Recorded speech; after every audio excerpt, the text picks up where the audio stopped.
Welcome to the Bare Metal Cyber Security Plus podcast. This series helps you prepare for the CompTIA Security Plus exam with focused explanations and practical context. For a companion study guide, check out the Achieve CompTIA Security Plus 701 Exam Success by Dr. Jason Edwards. It is the most concise and complete Security Plus guide on the market, built for busy professionals who want to pass the exam fast and on their first try. You can find this book and others at cyberauthor.me. Training users to follow policies and recognize everyday threats is a major step toward a secure organization. But there's more to user guidance than just recognizing phishing emails or locking a screen. Some of the most serious risks come from within, and even well-meaning employees can cause major problems if they don't understand the fundamentals of secure behavior. In this episode, the second of our two-part series on user guidance and training, we focus on two areas where education can dramatically reduce risk: insider threat awareness and password management training. Let's start with insider threat awareness. When most people think of cybersecurity threats, they picture someone on the outside, a hacker trying to break in. But insider threats come from people already inside the network. They could be employees, contractors, vendors, or anyone with legitimate access. Some insiders act with malicious intent, others cause harm by accident. Either way, insider threats are uniquely dangerous because they often bypass the technical barriers designed to stop external attacks. Training users to recognize insider threat behavior starts with helping them understand what insider threats look like. It's not just someone stealing secrets or planning malware. It can be more subtle. It could be someone accessing files they don't need, emailing confidential data to a personal address, or repeatedly violating security policy. It might be an employee who suddenly starts working odd hours, hoarding data, or expressing resentment toward the organization. It might be someone clicking on suspicious links or bypassing procedures just to get the job done faster. Effective insider threat training doesn't turn employees into spies or build a culture of paranoia. Instead, it builds awareness and encourages people to speak up when something feels wrong. The message is simple. If you see something, report it. And the process for doing that should be clear, confidential, and judgment-free.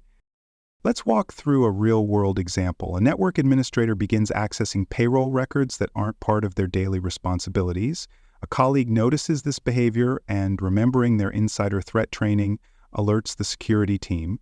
A review of the logs confirms that sensitive data was accessed without a valid business reason. The investigation reveals that the administrator was preparing to leave the company and was copying data for use in a new role. Thanks to awareness and quick reporting, the organization is able to stop the threat before the data leaves the building.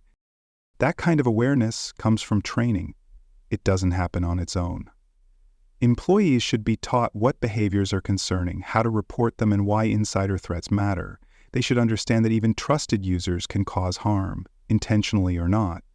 And they should know that reporting isn't about getting someone in trouble.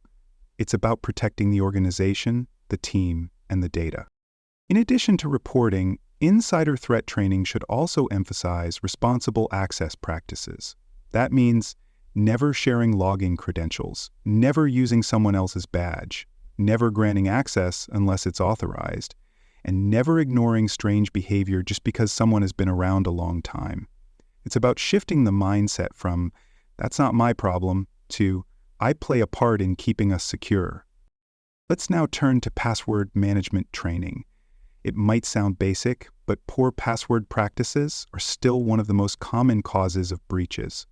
Users choose weak passwords, they reuse them across multiple accounts, they store them in browsers or write them on sticky notes, they share them with coworkers, they ignore expiration notices, and in many cases it's not because users are careless, it's because they were never taught what good password hygiene really looks like. A strong password training program should cover the essentials, but in a way that makes sense to users. It should explain why complexity matters, why password 123 is not secure, and why using a phrase with mixed characters is better. It should encourage users to think in terms of passphrases rather than random characters, since longer phrases are harder to guess and easier to remember.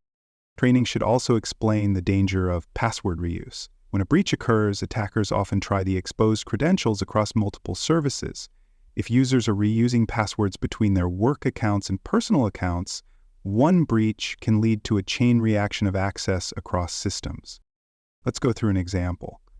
A marketing employee uses the same email and password combo for their company login and their personal streaming service.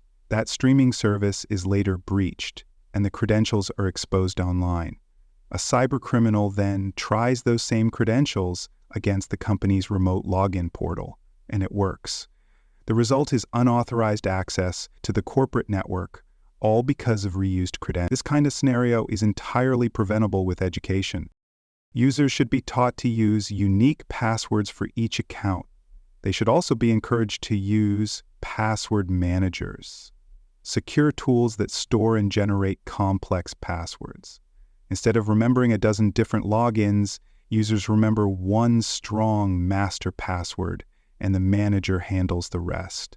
That reduces the temptation to reuse passwords or write them down.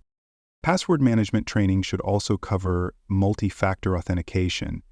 Users need to understand that a password alone is not enough. Multi-factor authentication adds a second layer, something you have or something you are, like a code sent to a phone, a fingerprint scan, or a security token. Even if a password is compromised, that second factor can stop the attack.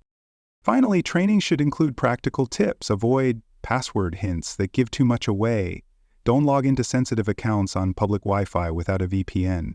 Don't click Remember Me on shared devices. Change passwords if you think they've been exposed. These habits, when reinforced over time, create a stronger overall security posture. And just like every other kind of training, password management isn't a one-time event. It should be revisited regularly with reminders, refreshers, and examples of real-world incidents that could have been prevented with stronger practices. As you prepare for the Security Plus exam, expect questions that ask about insider threat detection, reporting procedures, and user password behavior. If a scenario describes someone misusing access, hoarding data, or violating policy, that's an insider threat. If the scenario involves simple user errors like writing down passwords or using weak credentials, think password training. And if the solution involves education, password managers, or authentication policies, that's user guidance in action. Thanks for joining us for this episode of the Bare Metal Cybersecurity Plus podcast. For more episodes, tools, and study support, visit us at baremetalcyber.com. And before you take the test, make sure to check out the practice questions in the book Achieve CompTIA Security Plus SY0-701 Exam Success by Dr. Jason Edwards. They cover every domain and are a powerful way to lock in your knowledge.